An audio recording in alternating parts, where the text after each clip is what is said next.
Hello നമസ്കാരം. അപ്പോൾ എല്ലാവർക്കും ഇന്നത്തെ പുതിയൊരു വീഡിയോയിലോട്ട് സ്വാഗതം. അപ്പോൾ നമ്മളിന്ന് പാൽക്കൊഴുക്കട്ടയാണ് ചെയ്യണത്. ഇതിനു മുമ്പ് ഞാനിത് ഗോതമ്പ് മാവ് വെച്ചൊന്നും ചെയ്തിട്ടുണ്ടായിരുന്നേ. ഇത് നമ്മൾ അരിമാവ് വെച്ചിട്ടാണ് ചെയ്യുന്നത്. വളരെ ടേസ്റ്റി ആയിട്ടുള്ളൊരു റെസിപ്പിയാണ്. അത് തയ്യാറാക്കാനായിട്ട് ഞാനൊരു കടായിലോട്ട് അരക്കപ്പ് പാലും 1/4 ഗ്ലാസ് വെള്ളവും കൂടെ ഒന്ന് ഒഴിച്ചു കൊടുക്കുന്നുണ്ട്. 1/4 കപ്പ് വെള്ളവും കൂടെ ഒന്ന് ഒഴിച്ചു കൊടുക്കുന്നുണ്ട്. എന്നിട്ട് ഇതൊന്ന് തിളച്ചൊന്നതായിട്ട് വരുമ്പോഴത്തേക്കും നമുക്കിതിലോട്ട് ഒരു 1/4 ടീസ്പൂൺ നെയ്യും കൂടെ ഒന്ന് ചേർത്ത് കൊടുക്കാമേ.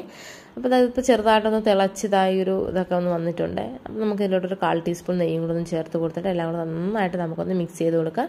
നെയ്യ് ചേർത്തതിന് ശേഷം നമുക്ക് ഇതിലോട്ട് അരിമാവും കൂടെ ഒന്ന് ചേർത്ത് കൊടുക്കാമേ.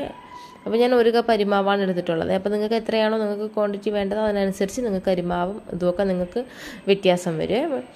ഇനി നമുക്ക് നന്നായിട്ട് മിക്സ് ചെയ്ത് കൊടുത്തതിന് ശേഷം ഇനി നമുക്ക് ഇതിനൊരു പ്ലേറ്റിലോട്ട് മാറ്റിയിട്ട് കൈ കൊണ്ട് ആ ഒരു ചൂടിൽ തന്നെ കയ്യിൽ ഓയിൽ എന്തെങ്കിലും തടവിയിട്ട് നല്ല സോഫ്റ്റായിട്ടൊന്ന് കുഴച്ചെടുക്കണം. നല്ല മയത്തിലൊന്ന് കുഴച്ച് നല്ല പെർഫെക്റ്റ് ആയിട്ട് വരുമ്പോഴത്തേക്ക് നല്ല സോഫ്റ്റായിട്ട് നമുക്കിത് കിട്ടുകയും ചെയ്യും. അതുപോലെ തന്നെ നല്ല അടിപൊളിയായിരിക്കും. അപ്പോൾ അത് നന്നായിട്ട് ഞാനൊന്ന് കുഴച്ചെടുത്തത് അവിടെ ഞാൻ വെച്ചിട്ടുണ്ട്. ഇനി നമുക്കിതിനെ ചെറിയ ചെറിയ ബോൾസ് ആക്കിയിട്ട് നമുക്ക് കൈ കൊണ്ട് ഉരുട്ടിയെടുക്കാം. ഇതുപോലെ ചെറിയ ചെറിയ ബോൾസ് ആക്കിയിട്ട് നമുക്ക് എടുക്കാം. അപ്പോൾ ഇതെല്ലാം റെഡി ആയിട്ടുണ്ട്. ഇനി ഞാനിവിടെ പാല് തിളയ്ക്കാനായിട്ട് എടുത്ത് വെക്കുന്നുണ്ട്. അപ്പോൾ ഞാനൊരു 1/2 ലിറ്റർ പാലാണ് ഞാനിത് വേവിക്കാനായിട്ട് ഉദ്ദേശിക്കുന്നത്. 1/2 ലിറ്റർ പാല് ഞാനൊരു കടായിലോട്ട് ഒഴിച്ചു കൊടുക്കുന്നുണ്ട്. പാലൊന്ന് തിളച്ച് വരുമ്പോഴത്തേക്കും നമ്മൾ ഈ റെഡിയാക്കി വെച്ചിട്ടുള്ള ഈ കൊഴുക്കട്ടയും കൂടെ നമുക്ക് ഈ പാലിലോട്ട് ഇട്ട് കൊടുക്കാം. അപ്പോൾ ഞാനിവിടെ പാലിൽ ഞാൻ ഏലക്കയാണ് ഒരു 4-5 ഏലക്ക ഞാൻ അതുപോലെ ചതച്ചൊന്നിടുന്നുണ്ട്. അപ്പോൾ നിങ്ങൾക്ക് ജീരകം വേണമെങ്കിൽ ജീരകം ചേർത്ത് കൊടുക്കാം.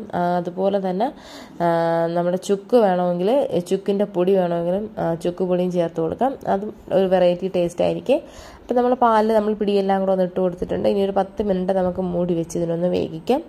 അപ്പോൾ ഒരു 10 മിനിറ്റ് കഴിയുമ്പോഴത്തേക്കും നമ്മൾ പാലൊക്കെ ഒന്ന് കുറഞ്ഞ് പിടിയൊക്കെ നമ്മളെ കൊഴുക്കട്ടയൊക്കെ നന്നായിട്ട് വെന്ത് നല്ല അടിപൊളിയായിട്ട് കിട്ടുന്ന നന്നായിട്ടൊന്ന് തിളച്ച് ഈ ഒരു പരുവത്തിലായിട്ടുണ്ട്. ഈ ഒരു സ്റ്റേജ് എത്തുമ്പോഴത്തേക്കും നമുക്ക് ഇതിലോട്ട് ശർക്കരയും കൂടെ ചേർത്ത് കൊടുക്കാം. അപ്പോൾ ഞാനിവിടെ ഒരു 1/4 കപ്പ് ശർക്കര എടുത്തിട്ടുണ്ട്. ഉരുക്കിയ ശർക്കരയാണ്, നല്ല കട്ടിക്ക് ഉരുക്കി എടുത്ത് വെച്ചിട്ടുള്ള ശർക്കരയാണ് 1/4 കപ്പ്. അത് നമുക്ക് ഇതിലോട്ടൊന്ന് ചേർത്ത് കൊടുത്തിട്ട് എല്ലാം കൂടെ നന്നായിട്ടൊന്ന് ഇളക്കി യോജിപ്പിക്കാം.